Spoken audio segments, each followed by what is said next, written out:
சரிதம்.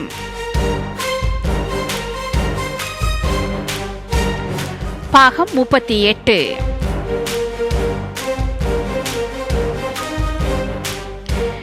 இன்றும் ஒரு சிறப்பான பொழுதினில் மீண்டுமாய் சரிதம் பாகம் 38 இணைகிறோம்.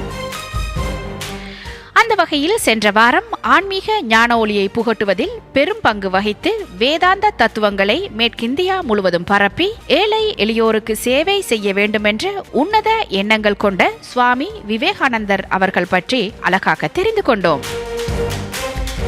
இன்றும் சரிதம் ஒருவரின் வாழ்க்கை வரலாற்றையும் அவரால் அவர் பிறந்த நாட்டுக்கு ஏற்படுத்தப்பட்ட தாக்கங்களையும் பார்க்க இருக்கிறோம். ஆம், உலக அதிசயங்களில் ஒன்றான சீன பெருஞ்சுவரை அமைத்தவர் இவர். தொடரான மாற்றங்களை சீனாவில் ஏற்படுத்தியவர் இவர். சீனாவின் ஒற்றுமையை பலப்படுத்தியவர் இவர். வேளாண்மை, மருத்துவம் தவிர்த்து ஏனைய நூல்களை எரித்து வரலாற்றில் அழியாத பழிப்பெயரையும் பெற்றவர் இவர். ஆம், அவர்தான் சீனாவை ஆண்ட மன்னன் ஷி ஹுவாங்டி. மன்னர் ஷி ஹுவாங்டி பற்றியும் சீன சுவர் பற்றியும் அறியும் ஆவல் உங்களில் இருந்தால் வாருங்கள் சரிதம் பாகம் 38 பார்ப்போம், கேட்போம்.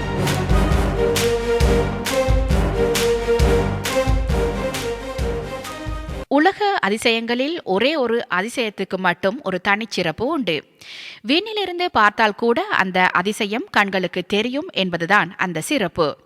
சீன வரைபடத்தில் இயற்கையே வரைந்த கோடு போல் சுமார் 7500 கிலோமீட்டர் பறந்து விரிந்து கிடக்கும் சீன பெருஞ்சுவர்தான் அந்த சிறப்பை பெற்ற ஒரே ஒரு உலக அதிசயம். சுமார் 2000 ஆண்டுகளுக்கு பிறகும் நமக்கு பிரமிப்பூட்டும் அந்த நீல சுவர் உருவாவதற்கு காரணமாக இருந்த சீன தேசத்து பெருமன்னனை பற்றித்தான் தெரிந்து கொள்ள இருக்கிறோம். சீன பெருஞ்சுவரை மட்டுமல்ல, பல சிற்றரசுகளாக சிதறி கிடந்த சீன பெருநிலத்தை ஒருங்கிணைத்து ஒன்றுபட்ட சீனாவாகவும் உலகுக்கு தந்த அந்த மன்னனின் பெயர் ஷி ஹுவாங்டி. உலக வரலாற்றில் ஷி ஹுவாங்டி என்ற மன்னனின் முக்கியத்துவத்தை நாம் முழுமையாக அறிய வேண்டுமென்றால் சீனாவின் வரலாற்று பின்னணியை முதலில் அறிந்து கொள்ள வேண்டும். கிறிஸ்துக்கு முன் 259 ஆண்டு சீனாவில் பிறந்தார் ஷி ஹுவாங்டி. அவர் பிறப்பதற்கு சுமார் 1000 ஆண்டுகளுக்கு முன்பு வரை சீனாவை லாவோ மன்னர்கள் ஆண்டு வந்தனர். 1000 ஆண்டு காலமாக நடந்த அந்த மன்னர்களின் ஆட்சி சிறிது சிறிதாக வலுக்குன்றி சீனா நிறைய சிற்றரசுகளாக சிதறுண்டு கிடந்தது. சிற்றரசர்கள் அடிக்கடி தங்களுக்குள்ளாகவே போரிட்டு வந்தனர். அதன் காரணமாக சில சிற்றரசுகள் இருந்த இடம் தெரியாமல் போயின. அனைத்து சிற்றரசுகளிலும் பலம் பொருந்தியதாக விளங்கியது கின் அரசு. அந்த அரச வம்சத்தில் பிறந்தவர்தான் ஜெங் என்ற ஷி ஹுவாங்டி. ஷி ஹுவாங்டி 13வது வயதிலேயே அரியணை ஏறினார். ஆனால் 21வது வயதில்தான் ஆட்சியின் முழு அதிகாரமும் அவர் கைகளுக்கு வந்தது. மிகச்சிறந்த அறிவாளியாக இருந்த இளவரசர் ஜெங் தகுதி வாய்ந்த தளபதிகளை தேர்ந்தெடுத்து தன் படை வலிமையை பெருக்கினார். ஏற்கனவே வலிமை குன்றியிருந்த எஞ்சிய சிற்றரசுகள் மீது படையெடுத்து அவற்றை ஒவ்வொன்றாக கைப்பற்ற தொடங்கினார். சீனாவின் ஆக கடைசி சிற்றரசு கிறிஸ்துக்கு முன் 221 ஆண்டு அவர் வசமாகி ஒட்டுமொத்த சீனாவும் அவர் ஆட்சியின் கீழ் வந்தது. அப்போது அவருக்கு வயது 38 தான் ஆனது. அந்த சமயத்தில் அவர் தனக்கு சூட்டிக்கொண்ட பெயர்தான் ஷி ஹுவாங்டி, முதல் பேரரசர் என்பது அதன் பொருள். ஒட்டுமொத்த சீனாவும் தனது ஆளுமையின் கீழ் வந்ததும் அவர் உடனடியாக பல அதிரடி மாற்றங்களையும் சீர்திருத்தங்களையும் செயல்படுத்த தொடங்கினார். ஒற்றுமை இன்மைதான் சீனா சிதறுண்டு கிடந்ததற்கு காரணம் என்பதை உணர்ந்த அவர் ஃபியூடல் சிஸ்டம் எனப்படும் பிரபுத்துவ அரசு முறையை முற்றாக ஒழித்தார். சீனாவை மொத்தம் 36 மாநிலங்களாக பிரித்து ஒவ்வொரு மாநிலத்திற்கும் ஒரு ஆளுநரை நியமித்தார். அது மட்டுமல்ல, ஒரே பரம்பரையை சேர்ந்தவர்கள் தொடர்ந்து ஆளுநராக இருந்த முறையையும் ஒழித்தார். ஆளுநர்கள் அதிகாரத்தை தவறாக பயன்படுத்துவதையும் அதிக செல்வாக்கை உருவாக்கிக் கொள்வதையும் தவிர்க்க அவர்களை சில ஆண்டுகளுக்கு ஒரு முறை ஒவ்வொரு மாநிலமாக மாற்றினார். ஒவ்வொரு மாநிலத்திற்கும் ஒரு ஆளுநரோடு ஒரு இராணுவ தலைவரையும் நியமித்தார். அனைவருமே மன்னரின் நேரடி ஆட்சிக்கு உட்பட்டவர்கள்தான்.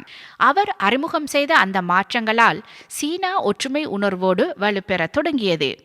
நாடு முழுவதும் நல்ல சாலைகள் அமைக்கப்பட்டன. எந்த மாநிலத்திலாவது கலகமோ உட்பூசலோ நேர்ந்தால் உடனடியாக அந்த பகுதிக்கு மத்திய அரசின் இராணுவத்தை அனுப்ப ஏற்பாடு செய்யப்பட்டது. அரசியல் மற்றும் இராணுவ மாற்றங்களோடு வர்த்தகத்திலும் மாற்றங்களை கொண்டு வந்தார் ஷி ஹுவாங்டி. பொருட்களை அளக்கும் கருவிகளையும் அளவை முறைகளையும் ஒருங்கிணைத்தார். நாடு முழுவதும் பொதுவான நாணய முறையை அறிமுகப்படுத்தினார். சாலைகள் மற்றும் கால்வாய்களின் கட்டுமானத்தை நேரடியாக மேற்பார்வையிட்டார். சீனா முழுவதற்கும் ஒருங்கிணைந்த சட்டத்தை அறிமுகம் செய்ததோடு எழுத்து வடிவத்தையும் சீராக்கினார். இவ்வளவு சிறப்பான செயல்களை செய்தும் வரலாற்றின் பழிச்சொல்லை சம்பாதிக்கும் ஒரு செயலையும் செய்தார் ஷி ஹுவாங்டி. கிறிஸ்துக்கு பொன் 213 ஆண்டு அவர் வேளாண்மை, மருத்துவம் போன்ற முக்கியத்துறை சம்பந்தப்பட்டவற்றை தவிர்த்து சீனாவில் உள்ள மற்ற நூல்கள் அனைத்தையும் எரித்துவிடும்படி கட்டளையிட்டார். அதற்கு ஒரு முக்கிய காரணம் கன்ஃபூசியஸ் சித்தாந்தம் உட்பட போட்டி சித்தாந்தங்கள் அனைத்தையும் அவர் அழிக்க நினைத்ததுதான். ஆனால் எல்லா நூல்களையும் அழித்து விடாமல் தடை செய்யப்பட்ட நூல்களின் சில பிரதிகளை அரசவை நூலகத்தில் வைக்குமாறு உத்தரவிட்டார். சீனாவின் தென்பகுதியில் படையெடுத்து பல பகுதிகளை கைப்பற்றி சீனாவுடன் இணைத்து கொண்டார் ஷி ஹுவாங்டி. வடக்கிலும் மேற்கிலும் பல பகுதிகளை கைப்பற்றினாலும் அந்த பகுதிகளை முழுமையாக அவரது ஆட்சிக்கு கீழ் கொண்டு வர முடியவில்லை. லாவோ மன்னர்கள் ஆட்சி காலத்திலேயே வடக்கு பிரதேசங்களிலிருந்து சீனாவுக்குள் அடிக்கடி நுழைந்து தாக்குதல்களை நடத்தி வந்தனர் ஜிங்னு இன மக்கள். அந்த தாக்குதலை தடுத்து நிறுத்த சீன எல்லை நெடுகிலும் சிறிய சிறிய சுவர்களை அமைக்க தொடங்கினர் சீனர்கள். அப்படி சிறு சிறு சுவர்களாக இருந்ததை இணைத்து ஷி ஹுவாங்டி அமைக்க தொடங்கியதுதான் மிக நீண்ட சீன பெருஞ்சுவரானது. சீன பெருஞ்சுவரை கட்டுவதற்காகவும் போர் செலவுகளுக்காகவும் பொதுமக்கள் மீது கடுமையான வரிகளை விதித்தார் ஷி ஹுவாங்டி. அதனால் அவரை மக்கள் வெறுக்க தொடங்கினர். அவர் மீது கொலை முயற்சிகளும் மேற்கொள்ளப்பட்டன. எனினும் அவற்றுக்கெல்லாம் ஈடுகொடுத்து வந்த ஷி ஹுவாங்டி கிறிஸ்துக்கு முன் 210 ஆண்டில் தனது 49வது வயதில் இயற்கையாகவே காலமானார். அவர் கல்லறையை சுற்றி மிக விமர்சையாக 6000 டெரகோட்டா ஆமி களிமண் வீரர்களின் சிற்பங்கள் புதைக்கப்பட்டன. மரணத்திற்கு பிறகும் அவருக்கு சேவை புரிய அந்த சிற்பங்கள் உதவும் என்ற நம்பிக்கையில் அவ்வாறு செய்யப்பட்டது. சீன வரலாற்றில் ஷி ஹுவாங்டி என்ற மன்னன் ஏற்படுத்தியிருக்கும் தாக்கம் மிக பெரியது. அவர் மறைந்து 2000 ஆண்டுகள் ஆகியும் அவர் உருவாக்கி தந்த அரசாட்சி முறையும் சட்ட முறையும் தான் நவீன சீனாவுக்கு அடிப்படையாக விளங்குகின்றன. மன்னர் ஷி ஹுவாங்டியின் கின் பேரரசின் ஆட்சி பலம் பொருந்தியதாக இருந்ததால் தான் அதன் பெயரிலேயே அந்த தேசம் சீனா என்றழைக்கப்படுகிறது. புத்தகங்களை எரித்ததிலும் போட்டி சித்தாந்தங்களை அழிக்க நினைத்ததிலும் மன்னன் ஷி ஹுவாங்டி தவறு செய்திருந்தாலும் சீன வரலாற்றில் அவரது ஒட்டுமொத்த பங்களிப்பை எவராலும் மறுக்க முடியாது.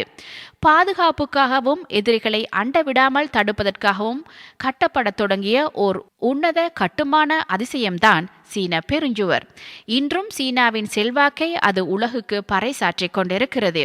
அப்படிப்பட்ட சிறப்பு வாய்ந்த உலக அதிசயத்தையும் அதற்கு ஒத்த ஓர் அதிசய ஆட்சி முறையையும் சுமார் 2000 ஆண்டுகளுக்கு முன்னரே வழங்கிய மன்னன் ஷி ஹுவாண்டிக்கு உறுதுணையாக இருந்த பண்புகள், ஆராய்ந்து முடிவெடுக்கும் அறிவும், முடிவெடுத்து அதனை அச்சமின்றி செயல்படுத்தும் திறனும், எதிரிகளை திணறடிக்கும் தைரியமும், ஒற்றுமையே பலம் என்ற அவரது நம்பிக்கையும் தான். அதே பண்புகளை நாமும் வளர்த்து கொண்டால் நமக்கும் எந்த அதிசய வானமும் வசப்படும் என்பதுதான் வரலாறு சொல்லும் உண்மையாகும்.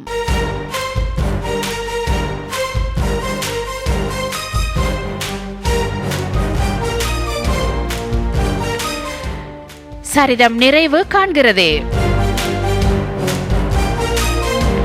நீங்கள் இதுவரை நேரமும் பார்த்ததும் கேட்டதும் சீனாவின் மன்னர்களில் ஒருவரான ஷி ஹுவாங்டியின் சரிதம். மீண்டும் அடுத்த வாரம் இன்னொரு சரிதத்தோடு சந்திப்போம்.